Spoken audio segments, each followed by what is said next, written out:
So, Tim, did you see All In? Of course, yeah. It was a great show. Yeah. I mean, that main event between Cody and Nick, that was a barn burner, wasn't it? Oh my god, I knew Cody was going to be in the main event. And winning the NWA Championship. I knew. Such a great match. Yeah. Tim, Yeah? that was the fourth match of the night. You sure? Yeah. Oh, yeah. See, that's why I stopped watching it. Tim, yeah, no. Are you ready to go over the card, though? Even though you didn't watch the show? I watched it. Tim, I said...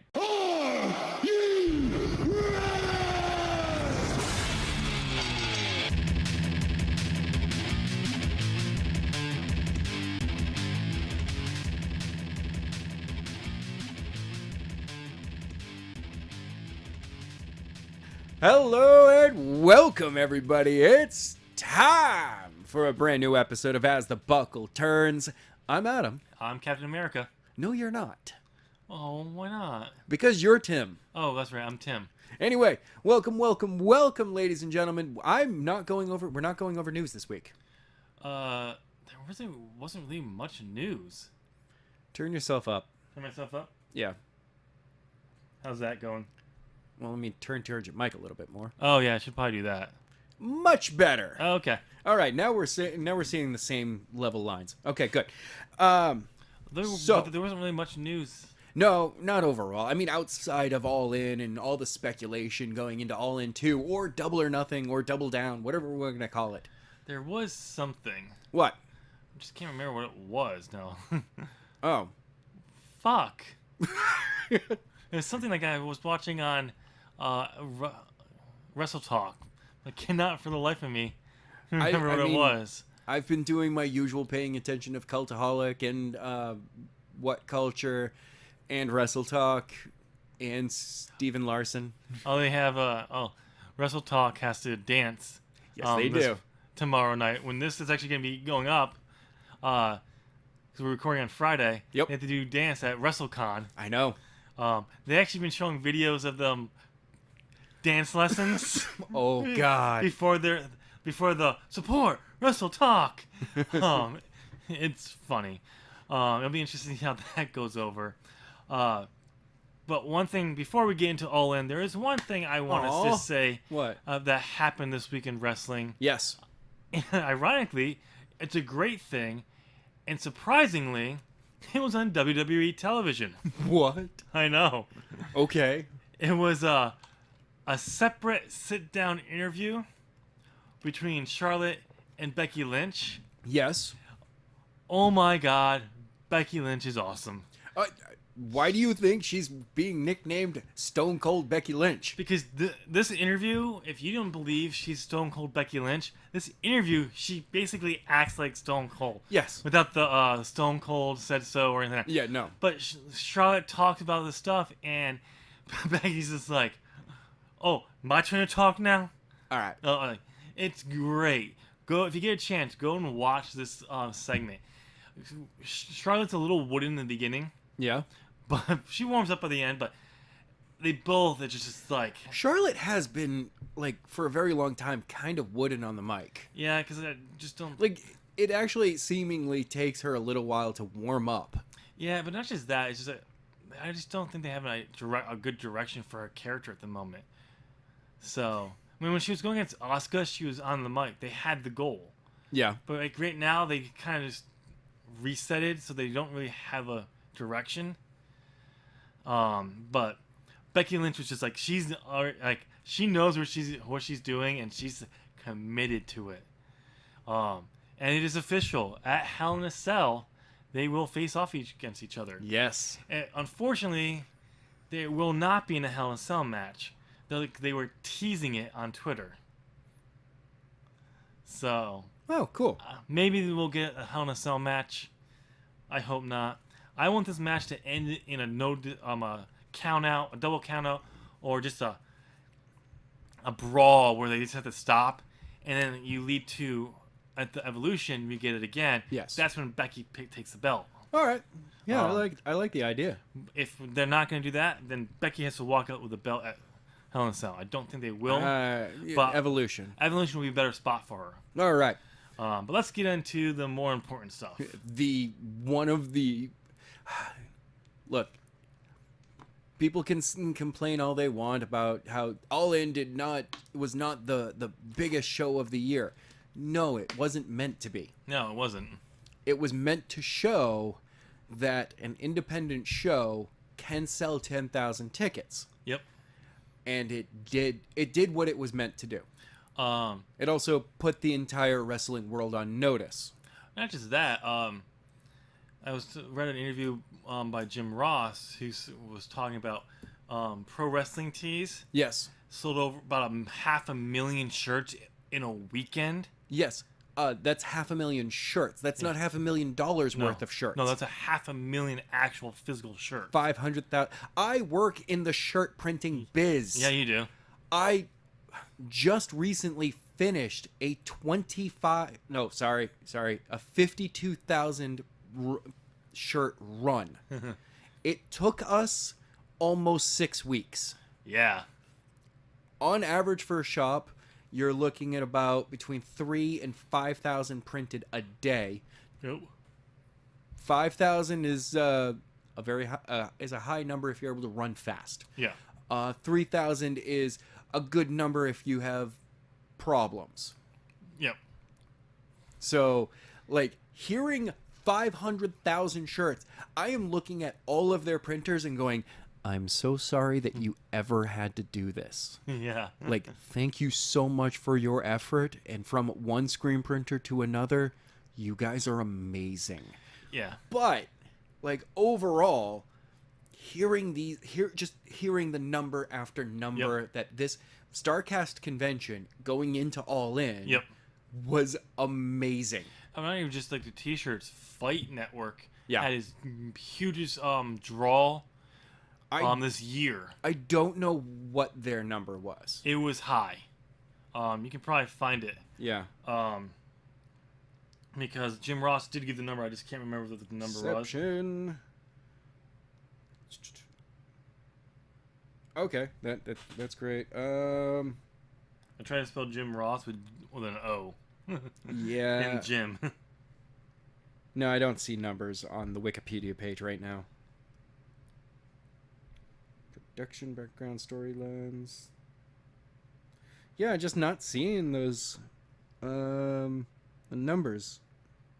Yeah, just pay-per-view and oh well.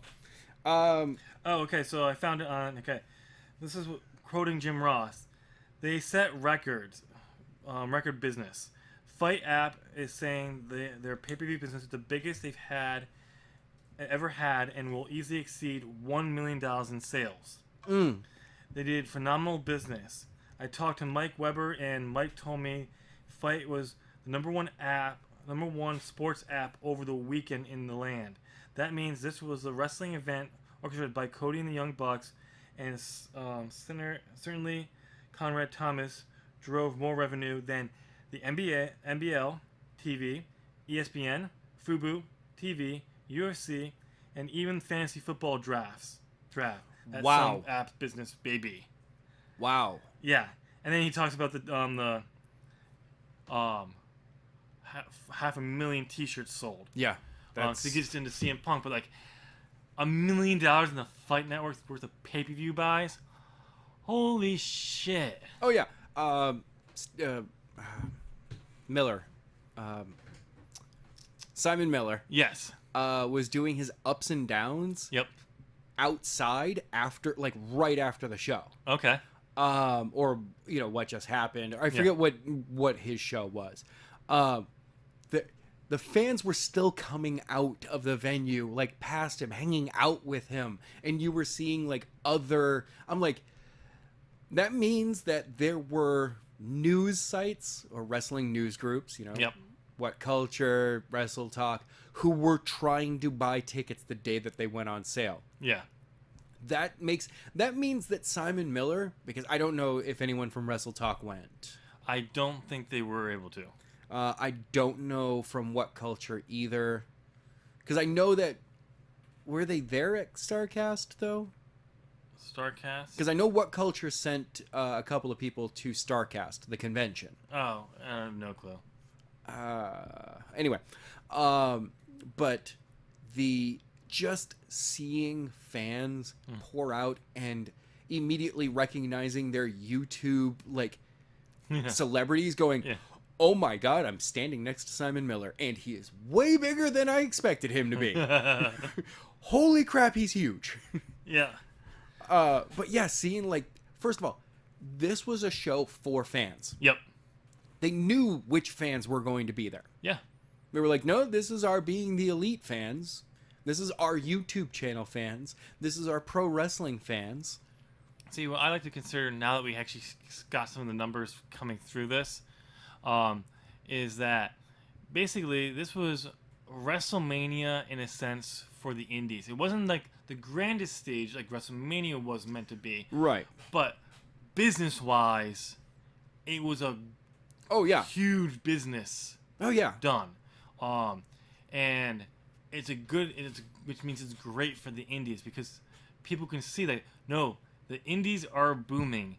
WWE may have tried to kill them at one point. They may be the big money in the biz. Yes. You go there for big money. I mean, or if you could get in just to get there to get your name exposed and then go back to the indies because it's just not working out, you can then get more money on the indies, even build your name up more faster to come even back. if you were just a jobber. Yeah. But the thing is, you can still do the indies can help you out a lot. Right. And once you have a name, you can make more money on the indies. You can make WWE money on the indies. If you know how to negotiate well. You might be almost working a WWE schedule to make it happen. Yep. But you can make WWE money on the indies. Yeah. And the good thing about that is once you've made WWE money on the indies, and yes, you may be working for a few years that way. Oh, yeah. Once you've done that for a few years, you can actually start saying, and you've made your name even bigger, then you can actually kind of reduce your schedule and still make that kind of money. You can then negotiate with WWE to make that money at a reduced schedule because you know that you're a ticket draw for them. Yep. Or just stay on the indies, but you can still reduce your number of shows, but ask for more money because you're the draw. Yeah. You are. So it really comes down to that. So that's a great thing for the independent scene. Yeah. But let's go over the show before we go into it. Like my question was before you cut me off. What? How did I do? Oh, I don't think I did well. Oh, you did not do well. That's not a surprise. I mean, this is once again the second time since we started our season that you have gone negative. Only the second time? Only the second time. The funniest part of that is the second time wasn't a WWE show. It's the only other non-WWE show that we've done our predictions for. Yeah. It was Dominion, right? Yes. I still won that show.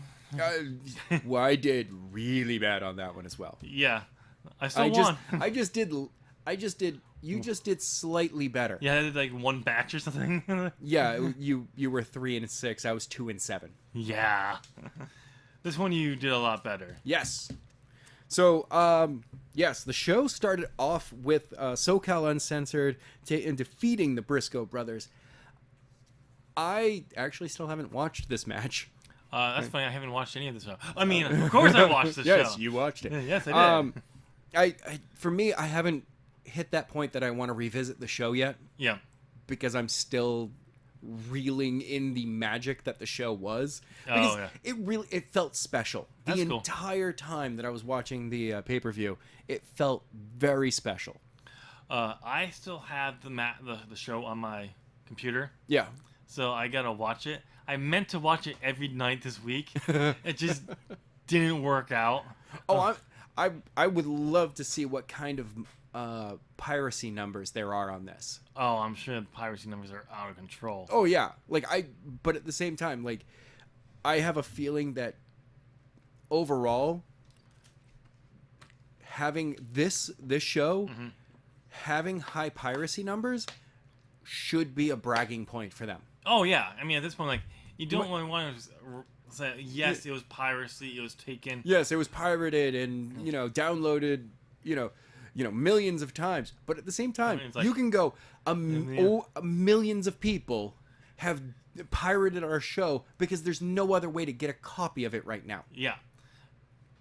I mean, if they do a full like DVD release of this or Yep. Blu-ray release of this, what home video release Yep. of this, I am buying it. That's cool. Like, because I now want to see what post-production work they can do with it. Well, so it'd also be interesting to see if they did a DVD release or Blu-ray. Behind the scenes stuff. They actually had, because yes, you had some stuff on being the elite for this, but they actually filmed scouting Oh, yeah. arenas. Their talks for how they decided to book the show. Yeah, I want to see those interviews with them. See if they actually did something like that, because they can, or they have a sit down documentary made about developing, coming up with this. Because, that'd I mean, be awesome. One of the things that they said that they actually did have a tough time with was determining who was going to win in certain matches. Oh yeah, Like, they will get to those, but as to winners and losers, but there were a number of matches that they were just like, we actually have to work with companies yeah, to figure out who's going to win in this match. I mean, a great example of that is Omega versus Penta L0M. yeah, They're from two different companies. Yep. Penta is a Impact AAA wrestler, yep, and Kenny is a New Japan Ring of Honor guy. yep, So not only, and he's the IWGP Heavyweight Champion. yep. There's, you have to kind of be like, okay, who's going over who? How are we presenting this in the match? Yeah. And it's just like, because for so long of watching Kenny now, Yeah. like just through being the elite and other stuff, Kenny either hides having an ego amazingly well, or he doesn't really have an ego. Yeah. I mean, possibly because he's told stories about his time in WWE developmental. Yeah.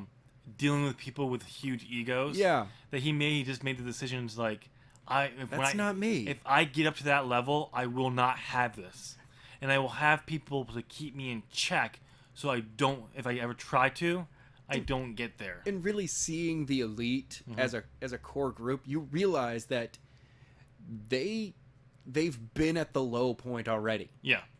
They've also seen high points before this. Yeah. And they're like, no, we're actually all at a point in our career where we can put everyone else over. Yep. We don't have to be the stars anymore. No. But we are the stars.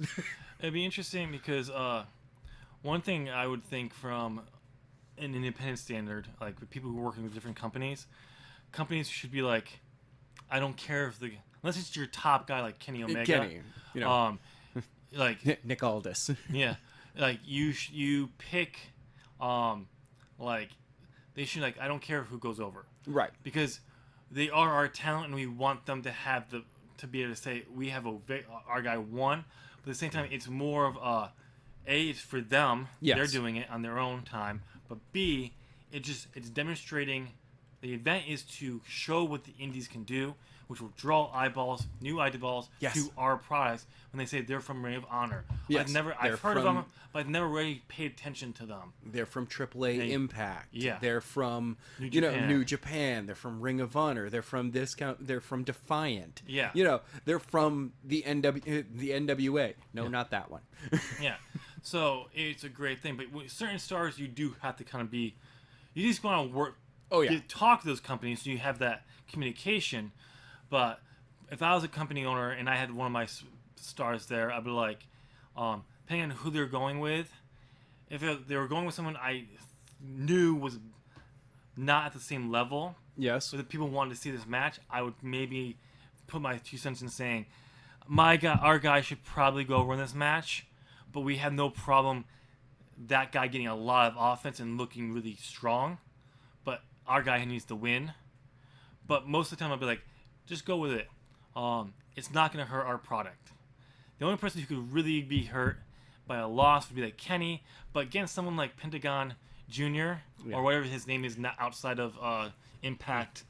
Penta L0M. Yeah, because he's Pentagon Jr. in Impact in Lucha Underground. Yes. But then he's Pentagon He's Penta L0M. M for AAA. AAA. Okay. Because Yeah, no, he has a weird backstory over why he actually has two different names, and it's not actually a company issue. Like, he lost the rights to one of the names at one point. Oh, really? Yeah. Interesting. Like, Pentagon Jr. is the name that he lost the rights to at one point. Oh. And then because, well, okay, yeah, you know what? No, we won't go into it. It's like any luchador losing their mask. Yeah. They may come back in a different mask. Yeah. But they can't wear their old mask. Yeah. Like, technically Rey Mysterio breaks the rule. But also, he broke the rule, but he broke it in WCW and WWE. Yeah. Well, no, he was always like, it was the switch over between the two companies. Yeah. Like, he lost his mask in WCW. Yep. When he came to WWE, he wore the mask. When he did Mexican dates with AAA and I don't remember the other company, he wore the mask because he never lost the mask there. Yeah. Which kind of also put like a black eye in luchador wrestling on him for a while. Yeah. Because of what he did, because he took his mask off in WCW. Yeah. Like, they were like, dude, put your mask back on. Yeah. I mean, have you ever seen him without his mask? Yeah. He looks so young. Oh, no.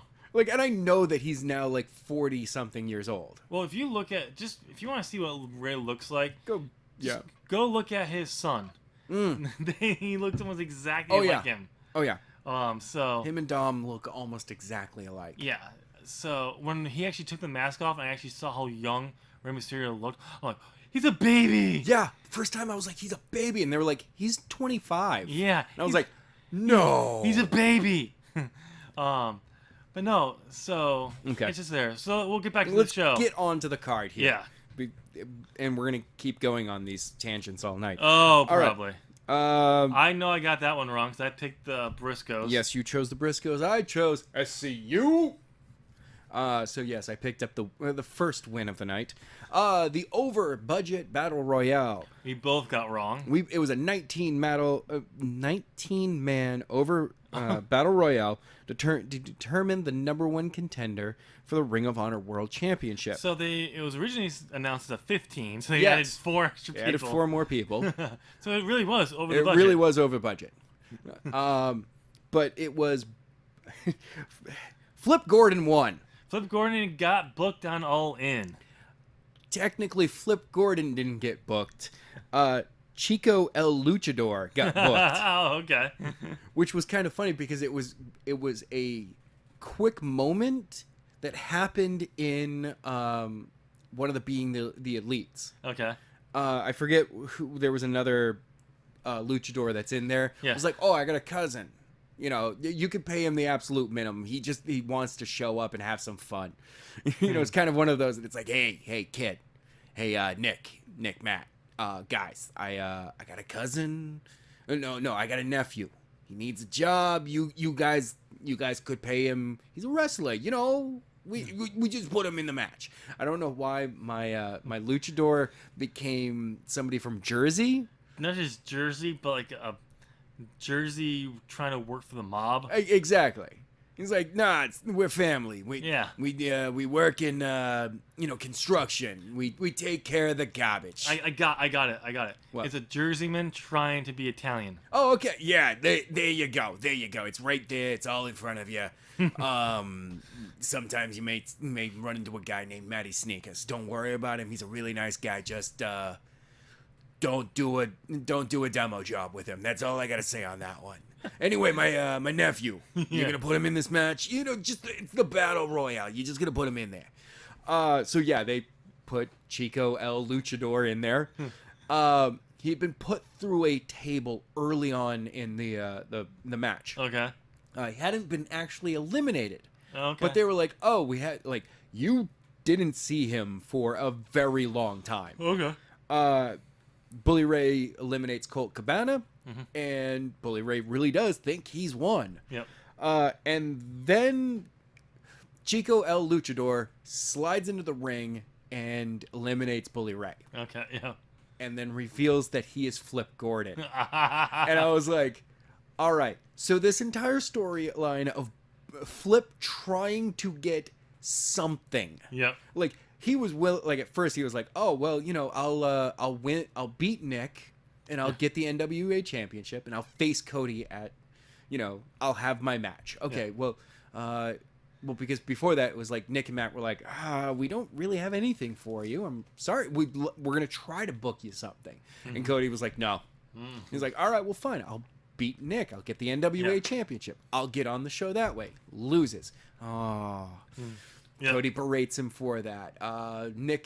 Matt actually offers to have Flip come in and be the special ref for the 6-man tag match. Cody laughs and says no multiple times. So Flip has nothing. Basically finds a way to sneak in and put himself on the card.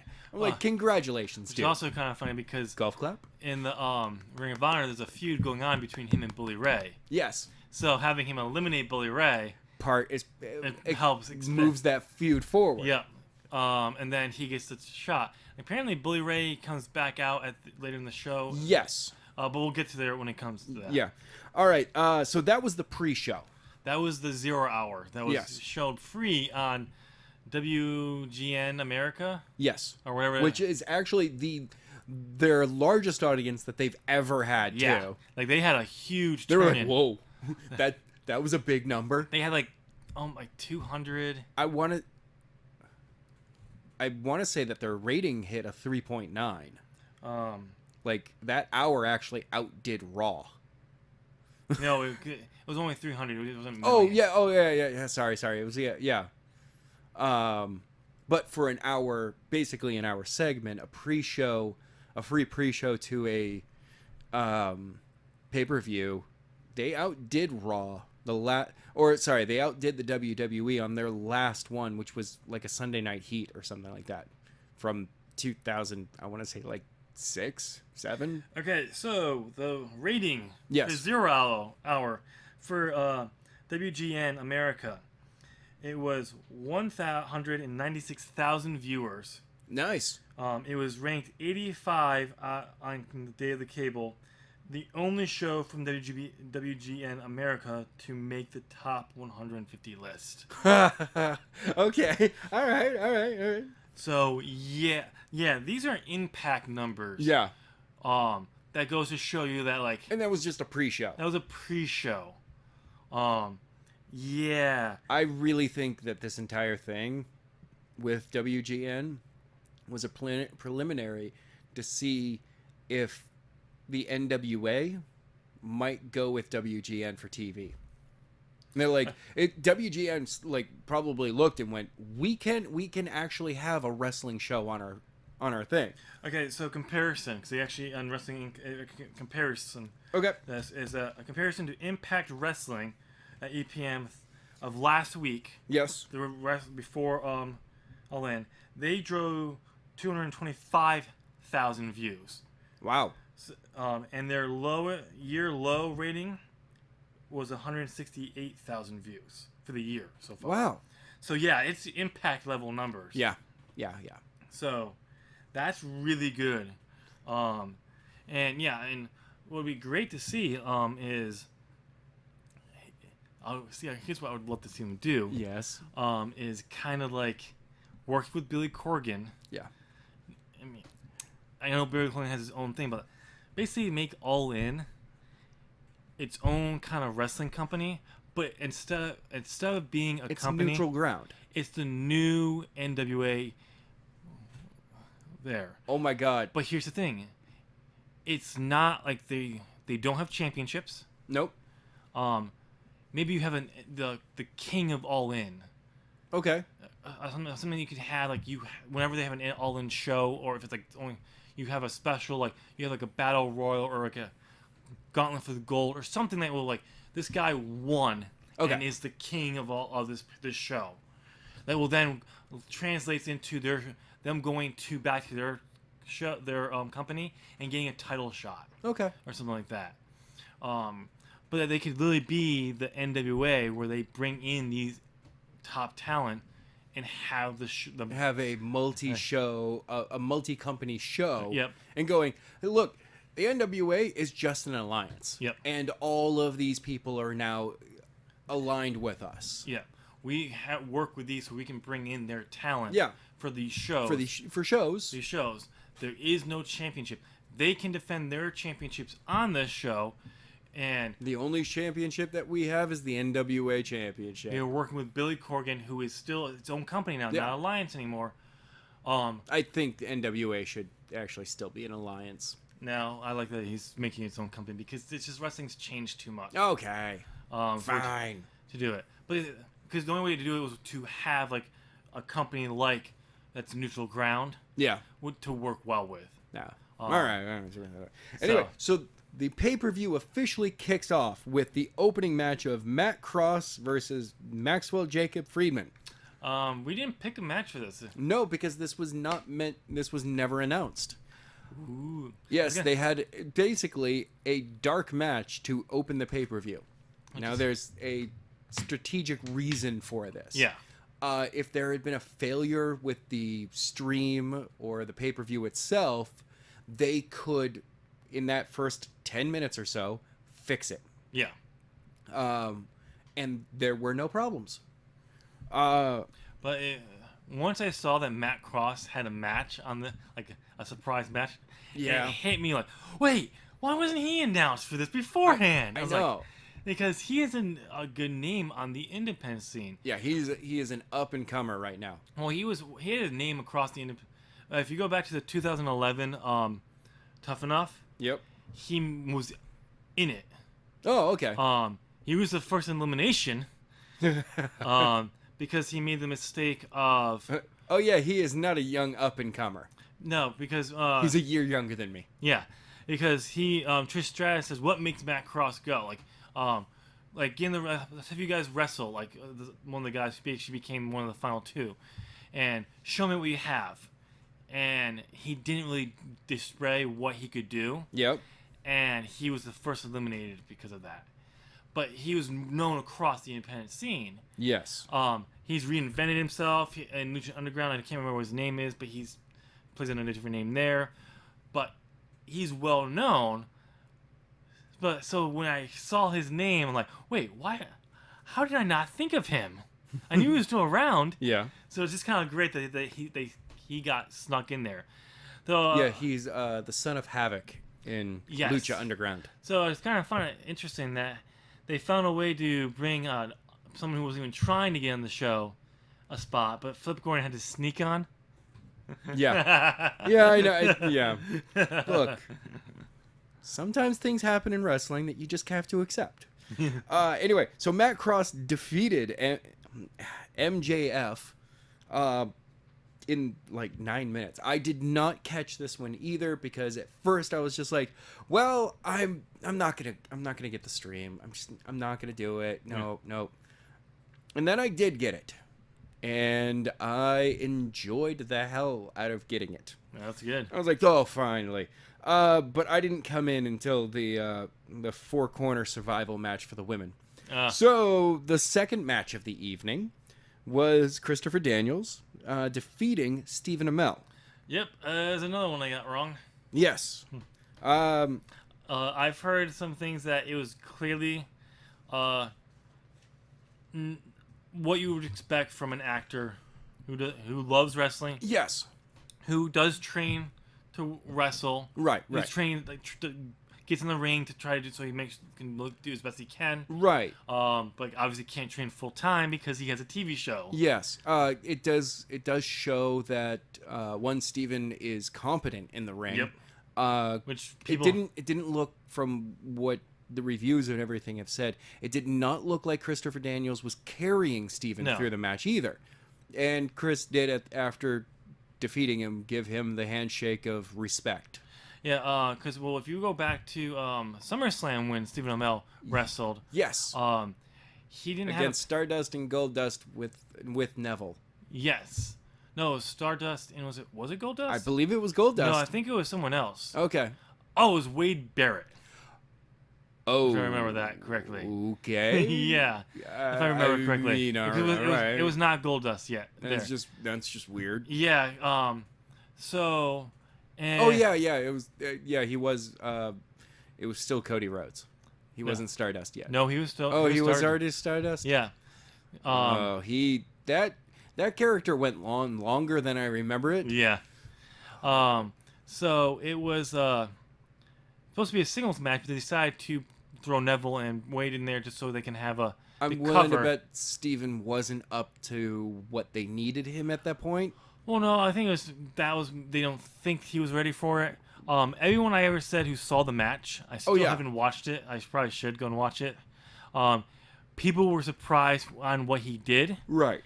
Because as everyone says, when a star actor comes in, does something usually like that, it's terrible. It's terrible. It's a clear everyone they shouldn't be in there. Yeah. But they're like, no, he was green as shit. But he was willing. But he was able to be green. Yeah, he did stuff that no other actor has ever done in the match before. He took bumps. He did a flying off the top rope onto people. Yeah.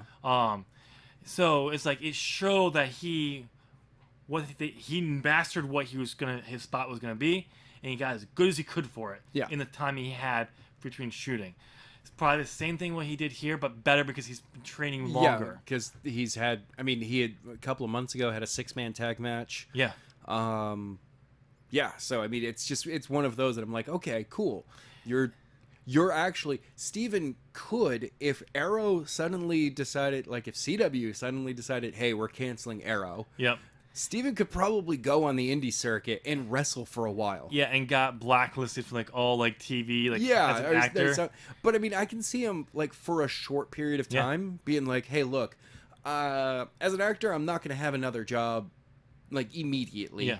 So let's book a couple of wrestling dates. Yeah. And I can actually do this. Yeah, I have money from my show. Yeah, I can just do wrestling for a little bit. Yeah, I'll take the minimum. Yeah, I can take whatever they want to pay me for this. Yeah.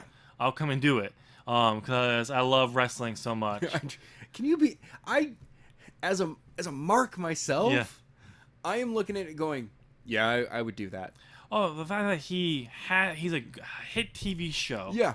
And wants to get in a ring where he could literally go into healthy, and one wrong move could walk out not be paralyzed and not be able to continue. I love the fact that we are 4 matches into this entire card, and we're a half hour into the show. You know what this kind of reminds me of? What? Me predicting an NXT event. Yeah, but it's just, I'm so excited about this. All right, so yes, I did get that correct. Chris over Steven. Next up is the 4-corner survival match, which I thought it was just going to be kind of a straight fatal 4-way. Yep. First pin wins. Yep. No, it was an elimination. Oh, that's cool. So, but when I tuned in was when Tessa Blanchard defeated Chelsea Green basically to win the match. My pick versus your pick. Yeah. I did not see the rest of this match. I do know that overall this match actually turned a lot of heads. That's cool. It definitely follows in the whole women's revolution over women's wrestling in pro wrestling overall has elevated in the past 5 years. Yes. There have been, Impact had their Knockouts division, which actually elevated women's wrestling compared to what WWE was doing at the same time. For a very short time. Well, it's around the same amount of time as women's. No, I'm talking about Divas thing. What it was actually when it actually elevated. Oh yeah. Then they kind of. Yeah. Then it floated. It floated badly. But it was still much better. It was more women's wrestling. Yeah. Than the WWE's Diva division. Yeah, which was just a bunch of models.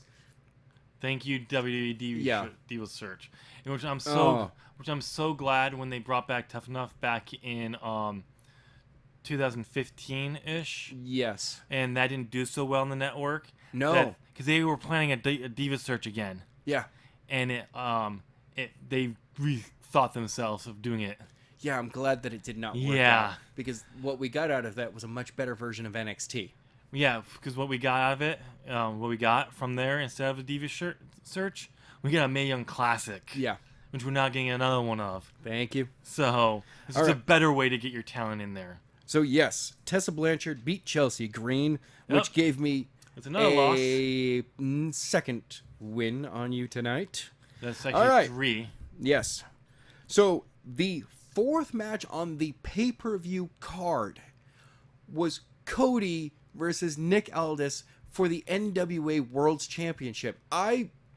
While watching it, I just stopped and I was like, wait, what? We're doing that now? Yeah, you texted me this too. Yeah, I was just like, this is happening now. It's the fourth match of the card. I was like, oh wow. I'm like, then I was at home because I tried to get this.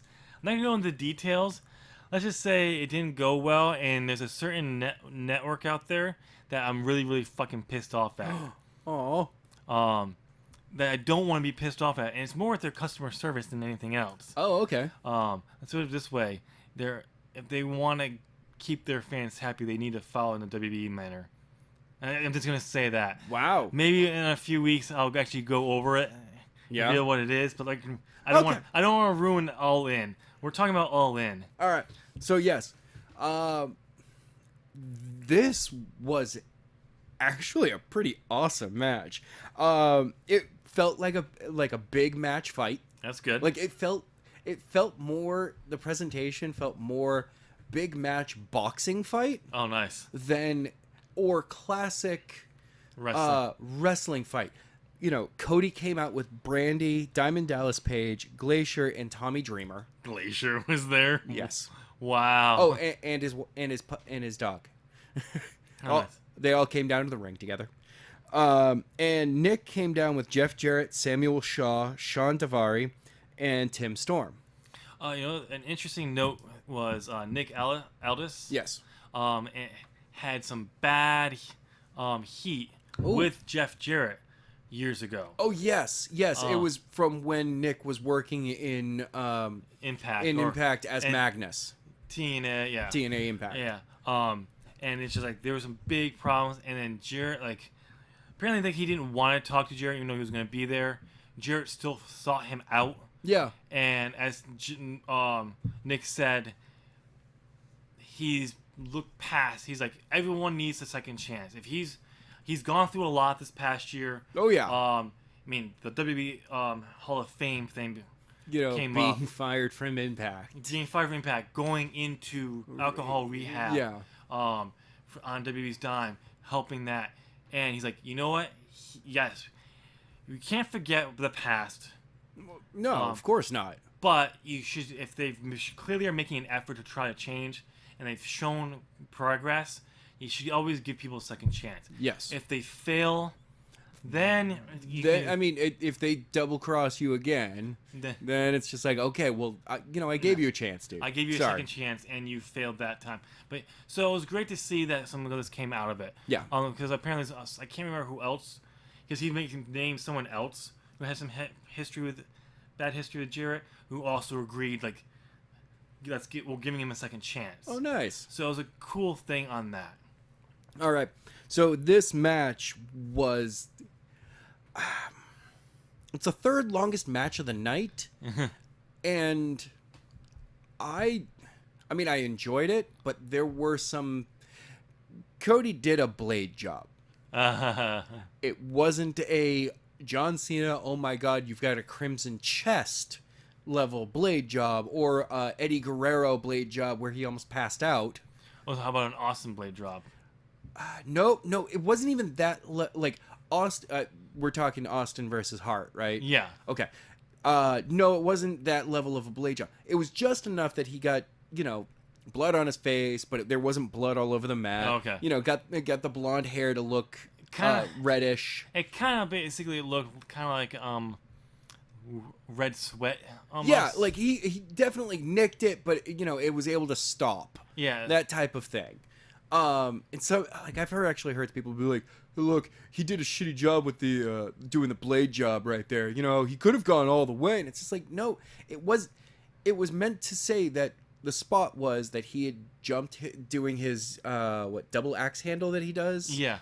From the top rope. Yeah. That he actually caught Nick's elbow off the top of his head. Okay. or like right off the forehead, which would be enough to split you for a second. Yeah. And if you could hold it, if you hit it in the right spot, it can. it's either gonna it's a forehead. It's gonna- Forehead's either gonna bleed forever or it's gonna stop stop. relatively quickly. Yep. And you're gonna have like a blood spear. So luckily they did a good blade job, and it did not bleed profusely, Mm-hmm. which would have been, as long as that mat did not look like they had gutted a deer on it. Yeah. It would have been cool. You mean like a Triple H blade drop in the early No, mid no, 2000s? no. Eddie Guerrero to me still like holds the record for terrible blade jobs. I don't know, because Like he almost passed out from blood loss, yeah, I mean, like actual blood loss. yeah, but Triple H is like, I mean, like, I'm not gonna, I'm talking about like Oh. experience, like Okay, visual, a visual. I'm talking about. Like, Oh, Triple yeah. H, he sits there on his knees, and you can see him flexing his forehead, Trying to get it to extra blood to go. Yeah, and his face is already covered. His chest is like covered. Yeah. and he's just trying to get more blood to get that visual. And then he does the open eyes thing. And he's like, and I'm just like, That's yeah. it. Yeah, that's like okay. There's Yeah. enough blood. We get the point. You don't need get to it. stand there. No, it was never near that level. Okay, Um, but it was like a Ric Flair blade job with the blonde. yeah, with the blonde and all that stuff. And it was, the finish really was great. Like it was a good finish. What was the finish? So Cody, I'm trying to remember if Cody reversed a sunset flip, or if Nick reversed it, but Cody like caught him Oh. and just kneeled down on top of It him. was that one. I remember reading it on Wrestling Inc.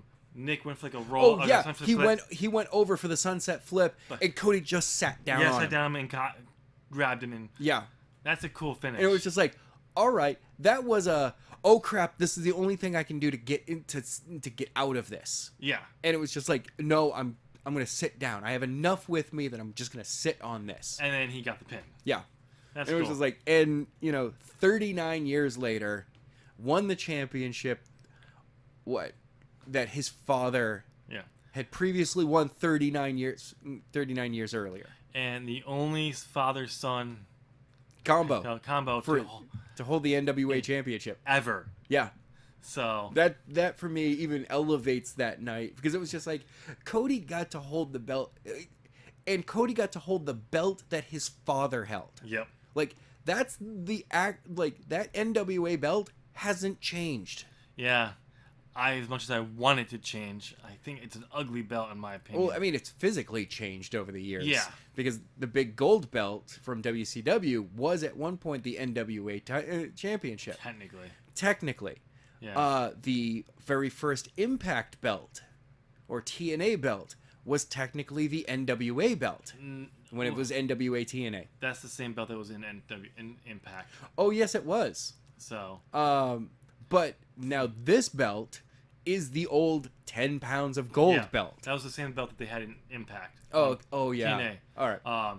But they had it in WCW for a little bit, I believe. Yeah, but then they went with the other Yeah, design. because they wanted a bit different design. Yeah. And Then WCW kicked them out, and then ECW kind of went with NWA for a very short time. Well, no, ECW was part of NWA. Yes. It was East Coast. Oh yeah, it was East Coast. Wrestling, and when Dean Douglas, or whatever his real name is, Yeah. Shane Douglas, Yes. won it, he threw it down. Yeah, it was And just said, like, "This I is the don't cha- need this garbage. this is the This is real-" the ECW championship. Yeah. It's extreme. So, but All right. yeah. So- that's cool. Yeah, that was 22 minutes of wonderful storytelling. Nice. It was great. I was into this match. All right, next up is the train wreck. Like, following the big fight match is a ECW level hardcore Chicago street fight. Wow. Yeah, I heard this was like a brawl. This was literally a brawl between two men the entire time. Hangman Page and Joey Janela. Hangman Page did get the pin over Joey. Hey, by the way, I'm 2 for 2 at this point. Yes. In a row. Yes. Like only 2 at this point. Yes, because we both chose Cody. Yes. And This is the one where you chose Hangman. This over. is the first one I actually beat you in. Yeah, I know. and I was not disappointed. I like this entire this night up to this point was so much fun.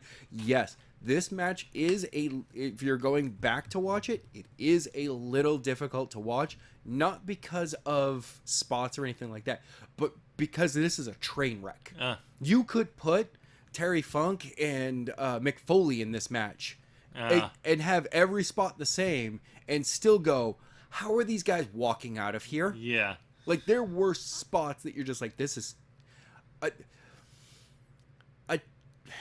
table spot into the a ladder spot into a table. Ooh. Like, top of the ladder down into the table suplex or pile driver. Oh. Yeah, like there are a thrown power bomb from the stage into a table. Ouch. Yeah, like this was a hardcore match. The boots that talked to Adam Page or Hangman Page on being the Elite, they made an appearance. Nice. The phone that he killed Joey Ryan with made an appearance, and he beat up Joey Janela with it. Yeah, on the ladder too. And you made a call.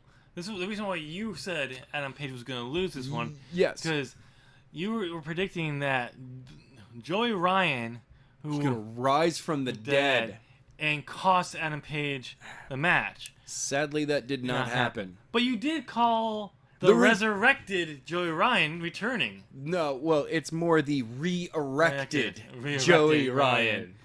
The power of the penis brought Joey Ryan back from the dead. Somehow having penises on stage is part of it. I love it. So the match ends. The lights don't truly go dark, but it dims a little bit. Yeah. There's some like weird music playing, and then dicks or people dressed up in dick costumes start coming out. Joey Ryan had a Undertaker entrance with Undertaker's accolades. So it was Joey Ryan, the dick wrestler, with all of his dicks. They came out. Adam Page loses his damn mind because, Joey Ryan's dead. Who is this that's here? Joey gives him a dickplex. Okay. And then puts his lollipop in Adam's mouth and super kicks him. And then Adam is carried out of the arena back up the stage by all of the dicks. Oh, nice. Yes, like they put him up on their shoulders and walk him back out. Man, it must have been sucked to be touched by so many dicks. I know. And you never know where those dicks have been. Oh, like I just love the fact that like Joey Ryan has accepted what he is. He's a comedy / sleazeball act. Yep. Like he is the new Val Venus. Oh yeah, but far different than. Oh yeah, but like he's just like, yeah, dude, you removed a towel. I can dickplex people. I boobplex women. Yeah. When I have in a mixed tag or a women's. Yeah, exactly. I'll boobplex them. Yeah, it's like when I first saw them, like clearly the women when he does this, they're okay with it. Yeah, I mean it's part of the act. Yep. So until I hear a story of someone saying he did a blueplex to them that they were not cool with. They're not cool with. I'm okay with it. I'm willing to bet Joey Ryan like goes out of his way because he does mixed gender matches. Yes, I'm sure he when he started doing it, he's like, I'm gonna make sure this is something I would like to do. If you are cool with it, yeah, we can go through with it. If not, we won't do it. Yeah, I'll tease the spot. You can just prevent me from doing it. Yeah, and then we'll go and that's how we're gonna play this. Yeah, it's like all right, so that's somebody who understands what he's doing and going no, much like doing a hardcore spot with the guys. Yeah. If you're not cool with it, they're not gonna do it. Yeah. You'll tease it, but then you won't do it. Yeah. So. All right. So next, Hangman Page has been escorted out of the building by a bunch of dicks. Man. Now I'm looking forward to the next being the Elite and seeing where this story now goes. I saw one came out from the one after. Yes, that's basically a whole bunch of behind the scenes and stuff from StarCast and around All In. Yeah, okay. So it's the up to and Up just past All In Okay. being the elite. It's 45. It's almost 50 minutes long. Damn. Normally they're like 15 to 20 minutes. Yeah, I was gonna say they're short. I started to watch it and I was like, oh my god, this is like a documentary. Okay, well, I'll come back to this when I'm ready. Yeah. All right. So next up was Jay Lethal defending his Ring of Honor World Heavyweight Championship against Flip Gordon. Just so you know, yeah, I lost this one Yes. because my guy didn't even make it into the match. No, you had Colt Cabana. No, I had yeah, I did have Colt. Yeah, Cabana. you had Colt I'm Cabana. trying to figure. I thought I had someone else for some reason. But we chose on this one if yeah, our pick Jay was, retains or loses. So, and I still And- lost out. Okay, so we go from a ECW level hardcore match, which somehow did not have a lot of blood in it, thankfully. Yeah. Because I don't know about you, but like pro wrestling, there was a period where, especially with the WWE and all of it overall, blood got out of hand. Yeah, it got done too Like much. even ECW, it just got to a point where it was like, all right, here's another super hardcore match where somebody's gonna bleed. With a bloodbath is gonna happen. Yeah, Yay. WWE, Triple H is gonna blade himself and bleed. Yeah. Everyone's bleeding. Like it was just like, okay, guys, can we Yeah. just not have blood all over the place? Yeah. Like this is supposed to be, I'm not saying like at the same time I have complained about the PG era being like no blood ever. And I'm Yeah. like, okay, there should be moments. Yeah. Like when it makes sense, do it. Yep. I'm not saying that you have to always do it the hard way, No. but it should still be an option on the table. Do a blood capsule. Yeah, blade if you have to. Even though I know that Vince, especially with WWE's, no blading. A blood capsule, but you don't do it in the forehead. You do the blood capsule in the hairline. Yeah, so you it can hide comes it. in. You can hide it better. It's also makeup wise, it'll be easier to cover it. Yes, You just gotta be. The only problem is you have to be careful not to hit it early on before the spot is supposed to bust him open. Yeah. All right. So, yes, Jay Lethal and Flip Gordon. This match was a throwback match to Macho Man versus Hulk Hogan Okay. because of the fact that Jay was tapped on his shoulder, still dealing with that issue, and became Black Machismo again. And came out with Macho Man's brother. Lanny Poffo. Yep. Like Macho Man's actual brother. Yep. Who was also a pro wrestler. Yep. He didn't go. He didn't do much. He didn't hit the heights that Macho Man No. did, but no, he did come out with Macho Man in WWE at one point too. I think. Yeah. Like he did have a small run in WWE. Yeah, but it was not big. No, and he doesn't. Like even seeing him now, you look at him and go, at one point you were, but it's been a long time. Yeah. Like Dreamer looks better than you. Yeah. I mean, actually, never mind. Dreamer's still wrestling. Yeah. Diamond Dallas Page, I can't say that he doesn't look worse for because DDP Yoga. I mean, the dude. Oh yeah. In Cody's match, he actually hit a cutter on Davari Oh, nice. because Davari, for some strange reason, got in the ring and just started yelling at everyone, and like everyone just kind of looked around and like Cody's just like, I can't do anything because that would mean I get disqualified. So what do we do here? And like Page slides into the ring, hits a cutter on him, hits a diamond cutter, rolls him out of the ring, looks at the gentleman and go, proceed. It was just like, all right, and they went back to their match. Nice. But yeah, Jay Lethal, Flip Gordon played the part of Hulk Hogan without realizing that he was playing the part of Hulk Hogan until later on in the match. One of the great parts of this, and it happened early on, was Black Machismo, because he actually switches back and forth. Yeah. Black Machismo goes over and grabs Brandy, who came out with Flip, because it was just she had been petitioning for Flip to get a match as well. Oh, okay. Flip is her friend. Okay. So she was just like, "Oh, it's so great that a match after, 2 matches after her husband came out there Yeah. and won. She's like, now it's time for my friend to win." Yeah. So, but Jay goes, Black Machismo goes over, grabs her hand, brings her over to his corner and yells at her. And I don't remember who it was that was calling the match at this point, but he was just like, "I've seen this before. Wait, Macho Man did this to a Miss Elizabeth." And it just kind of came like slowly. Everyone's just like, does Black Machismo think that he's facing off against Hogan? It was like, and a lot of the match went that way. And even better is at one point, like, Jay gets slapped in the face by Brandy, switches back to being Jay, like, doesn't realize where he is, sees that it's Flip in the ring, and he goes, "Oh, we're having this match now," and goes into being the match. Larry then reaches out and hits him on the shoulder again, goes back to being Black Machismo. And later on, there is the moment where Flip hulks up. Oh, nice. Like, he does the Hulk Hogan, shaking the head, pointing the finger, hitting the clothesline, dropping the leg, and then does more Flip Gordon stuff. But Jay has an amazing ability to look exactly like, he has Macho Man's mannerisms Down. Oh, like yeah. that, barely putting an elbow out when he hits the flying elbow off the top rope elbow. Yep. Like that twist that Yeah. Macho Man always had. He didn't fully, there was no Shawn Michaels extended elbow. Like, it was just, I'm going to hit you. Most of my shoulder's going to smash into your shoulder. Yep.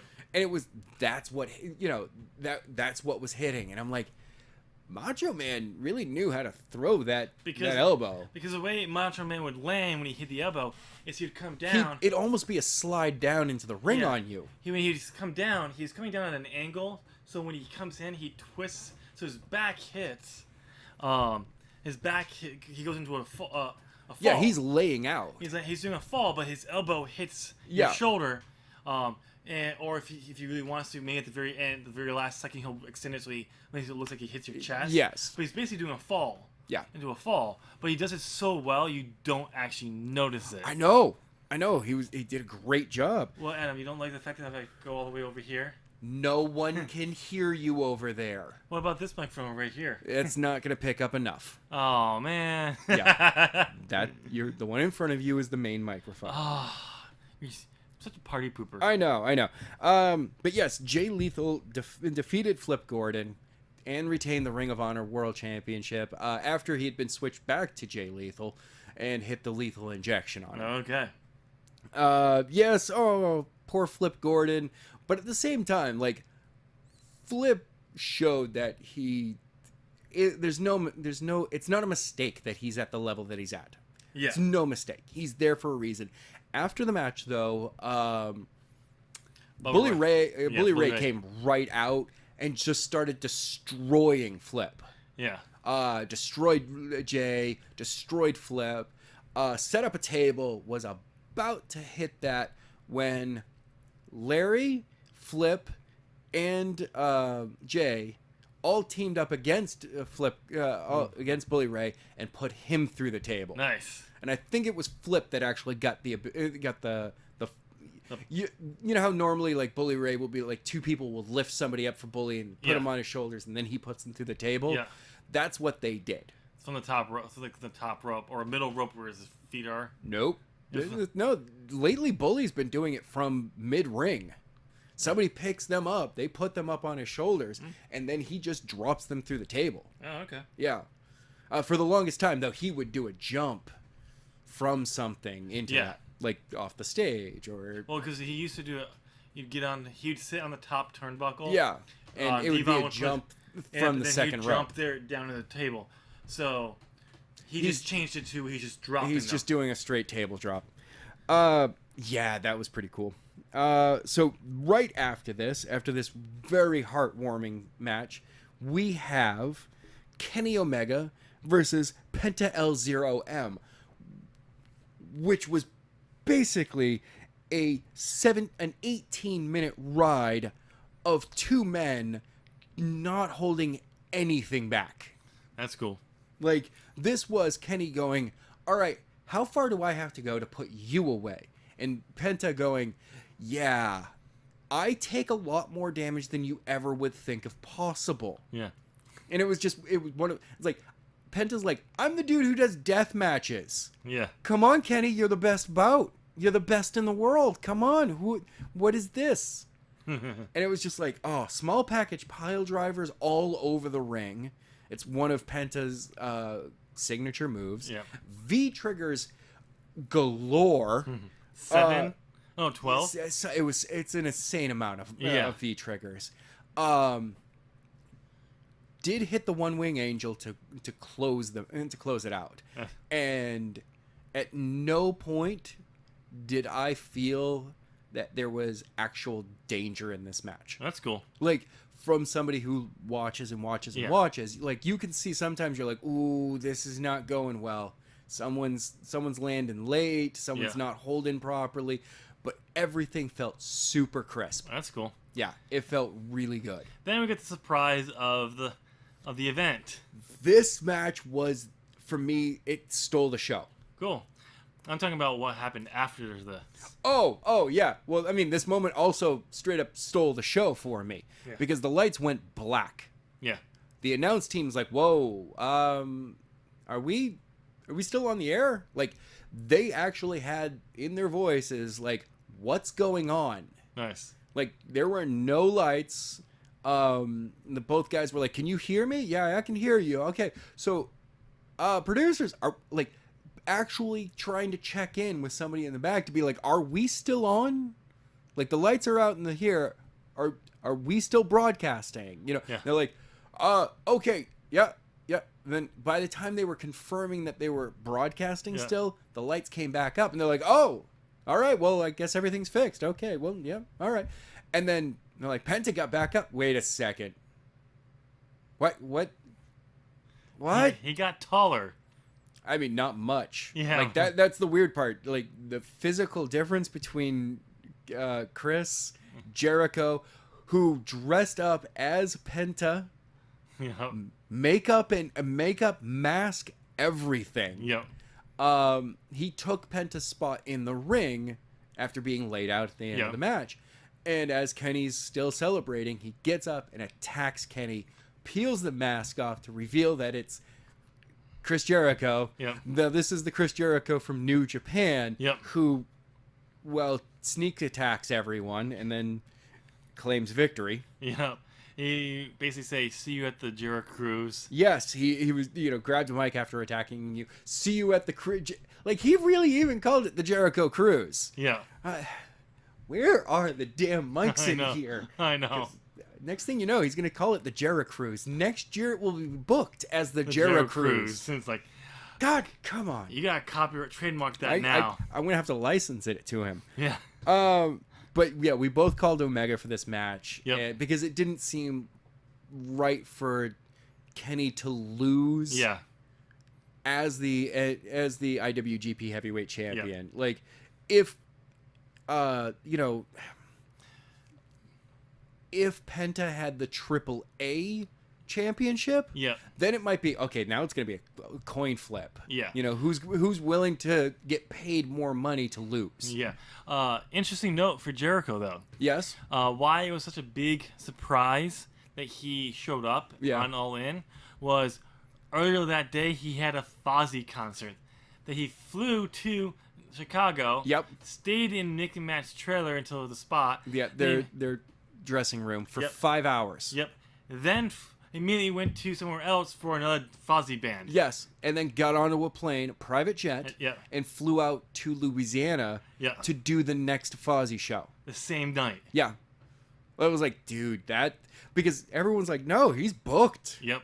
He's doing 2 shows that night. Well, what it allowed him to do was do a show in the afternoon. Yep. Then immediately fly away. Yep. Then immediately fly to the next spot. Yeah. So it was kind of... Which now makes my WrestleMania call that he was going to, make an appearance at WrestleMania, even though he was doing a show in New Hampshire. Yeah. I was like, he's going to finish the show, disappear, and then show up there and be like, oh, yeah. Okay. And then immediately fly back. But yeah, that was really cool to see. Also, it turns out that Jericho now has major WWE heat. Yeah, Vince doesn't like people wrestling at other shows. He didn't wrestle He here. didn't wrestle. He just showed up. He attacked somebody. No, like kind of there was a gentleman's agreement that he wasn't going to wrestle in North America or do any wrestling shows in North America. I think at this point he was just like, you know what, Vince, I know I can make more money with everyone else, and I'm having way more fun having matches here and there with people than I am doing a schedule with you. Well, not just that. There was rumors that after the Dominion Yes. match. Oh yeah. He didn't tell Vince because he didn't have to clear because he doesn't have a contract.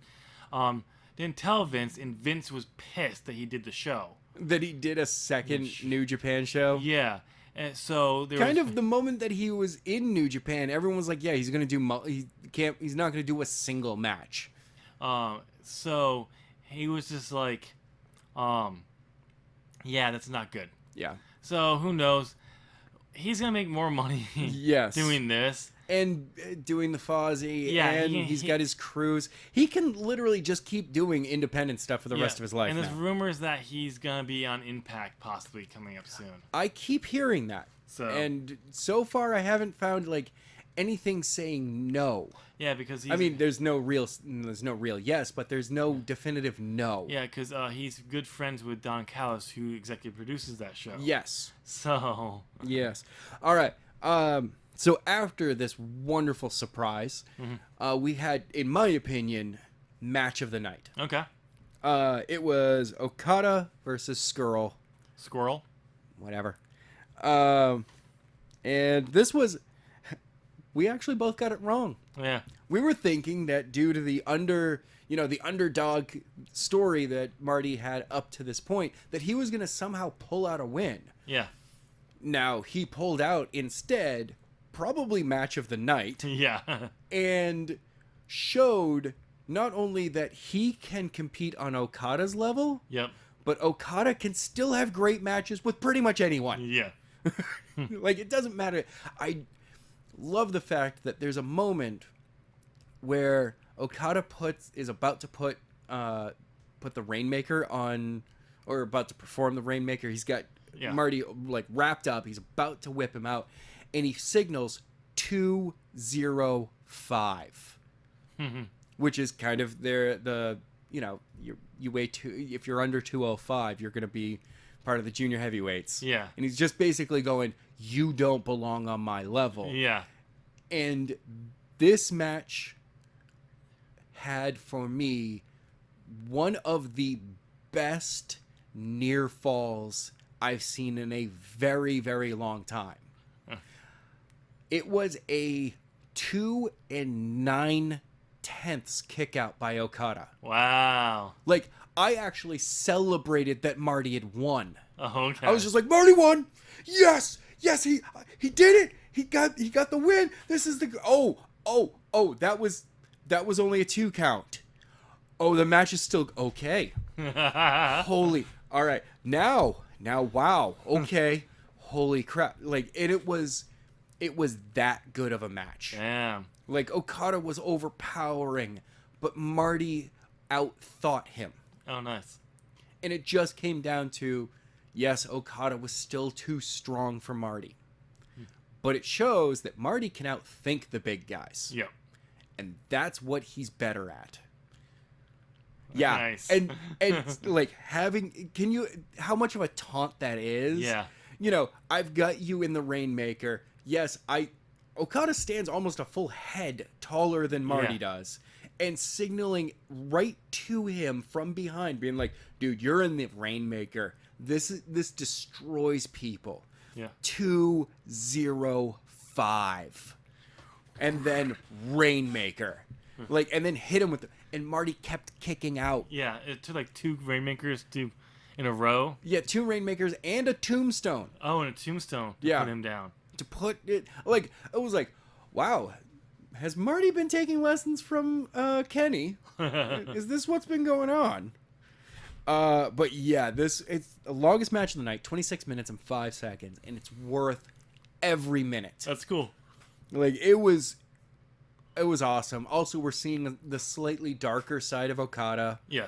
Okada Bucks did get rained down. Oh, nice. The crowd totally was behind Marty 100%. Nice. Like, this was a being the elite crowd. Nice. Like, I don't think you saw a shirt that wasn't Bullet Club out there. Nice. Like, that's the crowd. They knew their crowd. Yeah. And having Marty nearly win Yep. was perfect. Because it showed that, yes, Marty is still too small, but he's able to to think people up to his level. Yep. I mean, also, Zack Sabre Jr. had a great match with Okada. Yeah. And That's Zack Sabre Jr. is a part of that junior heavyweight. Yep. Yeah, that was... Then we get to probably the fastest match of the night. Yeah, Yeah. we both... so, in that one, we both took Skrull, Oh, yeah. Marty, and For it, some reason, I it thought did you- not work. I was going to call Okada, Yeah, I thought but you then I did. was like, no, this is the moment that Marty gets his win. Yeah. And technically, Marty got his win. But He without showed that he was going to be there for this match. without actually getting the win. Right. Yeah. All right, so the last match of the night, the go-home match, in my opinion, kind of doesn't feel like it was the main event. Okay. Marty and Okada felt like the main event of the night. Okay.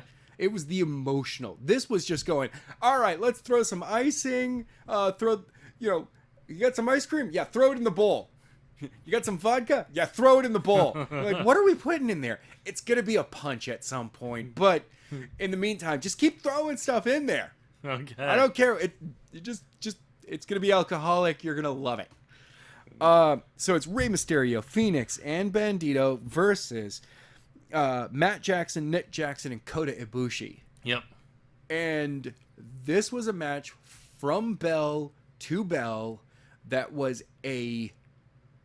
it was a V12 that you just gave to a 17-year-old that somehow that 17-year-old was able to put, pedal straight down, do 200 miles an hour, and there were no complications. So basically, if you put a 17-year-old who already had 2 Red Bulls and then gave him basically the most powerful energy drink as well. Yeah, it somehow doesn't have it doesn't fuck anything up. Yeah, It doesn't was have a heart amazing. attack. Yeah, that, by the way, you totally could have an heart attack. Somebody has. Yeah. This was from bell to bell, just the fastest paced match I've seen out of high flyers, Nice. and it never once felt like anyone was missing a cue. That's cool. Now, the thing we have to let people know is that this match was only so short because it was supposed to go for 20 minutes. Yeah, it was supposed to be a 23, 22-minute match. Yeah, but due to people taking more time early in the show, Yes, people like to blame Okada and don't Squirrel. feel Marty's already addressed this. He specifically said Matt and Nick told him as they were in Gorilla, go out and do your entire match. Yeah, Do not cut anything. Yeah. In fact, go over if you have to. Yep. And Marty said that they went over by 1 minute. yeah. Other people before them had gone longer. I believe Kenny and Pentagon. I'm whatever, willing to bet. Yeah, When Kenny did and Penta El Zero might have gone long. They went a few minutes long. They didn't. They went the longest. They were probably given 15 minutes. They went to 17. Yeah. There were some matches earlier. I think Hangman Page's match. I think Hangman and then the segment after might have gone longer Yep. than necessary. So- You can also say that the Jay Lethal Yeah, I think that went also. Flip Gordon might have gone. I don't think the match went long. But I think the segment after Yeah. might have gone, 30 seconds to a minute long. Because when the show ended, they had 3 seconds. Yeah, because when they were the Young Bucks and Kabushi were heading out to the ring. Why do you keep calling him Kabushi? I don't know. It's Ibushi. Kabushi, Abushi, same thing. Okay, Tim Smeen. Yeah. Oh, damn it. I can't. Never. Okay. Anyway, yes. Cody was like, someone was on the phone talking to Fight Network saying, we need more time. And everybody's Trying to get more and time. they're like, yeah, we can't do it. We have something coming up after you. And basically all they were saying is, we need 1 extra minute. They got their minute. We don't need like 20 minutes. We need a minute, and they got it. They were saying, okay, we'll give you the 1 minute. Yes. And word pretty much got to there. Matt called the finish, the win there, and basically It was the Meltzer driver for the finish. Yep, and then Lily had as you were telling me, like the commentary was like, thank you very much, ladies and gentlemen. Good night. Good, and they went off the air. Yeah. So all the thank you to the crowd was only for the crowd. People, you could see it. People videoed people have videoed it. It's up on YouTube. Go check it out. But it fit better that it wasn't on the pay-per-view. Yeah. Because what you do in pro wrestling, the show is for the people live. Yes. Everyone else is tuning in. Right. So WWE has gotten away from that, though. Yeah, WWE thinks it's for everyone who's not in the arena. Yeah. Which means that at some point they're going to be doing the old, for me, the end of WCW days where they're basically playing to an empty arena. Oh, they're basically doing that now. Oh, I know. It's half empty now. Yeah. So, because Vince doesn't give a shit. Nope. Doesn't care about the people who paid good money, lots of money, to go and see it live. No, the weird part is, though, their pay-per-views, I'm still calling them pay-per-views. Yeah. Their pay-per-views actually sell tickets. Yeah. But then a couple of weeks later on Raw, it'll be like, or SmackDown, they'll be like, yeah, this 10,000 seat arena, yeah, they fit 5,000 in there. Yeah. And it's all on the hard cam, opposite hard cam, and on just starting to wrap around. And in the front row of the hard cam. And on the floor in front of the hard cam. But and you'll see entire hard cam side. I used to sit, for the couple of shows that I've been to, I sat on the hard cam side. You don't want to be on television? No, I don't care. But I would purposely sit on that side because that's what I'm used to seeing. Yeah. And for me, those are the seats. I'm like, yes, you want to be on the opposite side because especially Attitude Era, you got your sign out. For me, I was like, no, I like sitting on the side that I'm not having to worry about 17 signs being in front of me. Yeah. I like to sit on that side. But it's just like, it was for the crowd. Yeah. And it works even better for All In because it was more to the people who actually paid the money to buy tickets. Yes. To make it a success. Yeah. So it worked out a lot better. But yes, the Golden Elite did defeat Rey Mysterio, Rey Fenix, and Bandito. Yep. Another loss for me. Check. Yep. So the total counter on tonight, after all is said and done, we're going to almost run late too, is I win. I win. It's my first win of this season. Yeah. I get a win with 7 correct and 3 wrong. And Tim gets a loss with 3 correct and 7 wrong. Yeah. I did not do well in this one. No. Which means that I am now 3 behind you. Finally. I know. I kind of caught back up. You were 7 behind me before. Yeah, I was. And then Hell in a Cell in a few weeks. 10. Yeah, I'm gonna lose again. It's like, wait, how did that? I don't even know how. I lose that much in the WWE ones because normally I'm only choosing 1 or 2 that we don't agree on. I know. Because you know why that is? Why? Because you just know that I'm so good at predicting WWE. Because it's so easy. I know. I'm trying to add flavor. I know. Well, you did what I was doing last year around this time, trying to book what I wanted. Yes. Than actually what was going to happen. And after a few pay-per-views of doing that, I was like, fuck it. I want wins. I'm just going to do what I know is going to happen. You also for a couple of pay-per-views straight did technically cheat by looking up the odds first. Well, yeah, because that was last year. Yeah. This year, no, you've been good. You haven't done that. And if I had seen the odds, I mentioned it beforehand, but at that point, I already knew my picks, and they didn't affect me anyway. Yeah. It was that obvious of a pay-per-view. I know. But even it wasn't cheating because I was just seeing what the odds were. I wasn't right. Because I wasn't really cheating because it wasn't no illegal. cheating. It wasn't, Hey, if you're not cheating, you're not trying. I know. Anyway, ladies and gentlemen, Tim, thank you so much. We're not done yet. Yes, we are. No, we need your official rating for the show. Oh, holy crap! My official rating is never stop fighting, and holy shit. So You just get a holy shit chance out. See, we need a rating system based on chance. Because, dude, when you do get to fully watch this, the crowd is into this show. Yeah, that's cool. Like, from beginning to end, this crowd is just like, thank you. I think I'm gonna be watching it this weekend. Good. Good. After my video channels I had to shoot this weekend, I think I'm gonna sit down, and just have it on one screen while I do some stuff on the other screen, and I'll be paying attention. I don't think I'm gonna watch the entire show. No. I mean, it is a kind of show that you can kind of have in the background, but there are going to be moments where you're just like, oh my god, I actually watched that, like, matches to fully watch. Okada. Oh yeah. Skrull, Omega Penta. Yeah. And Cody. Oh yeah. The Jay Lethal match you can tune in and out of. I'm going to be really honest. Okay. It's a very, very good match. Like, 6 matches on this card. Meltzer gave 4 stars or higher. What was the highest star rating? I did not look that up.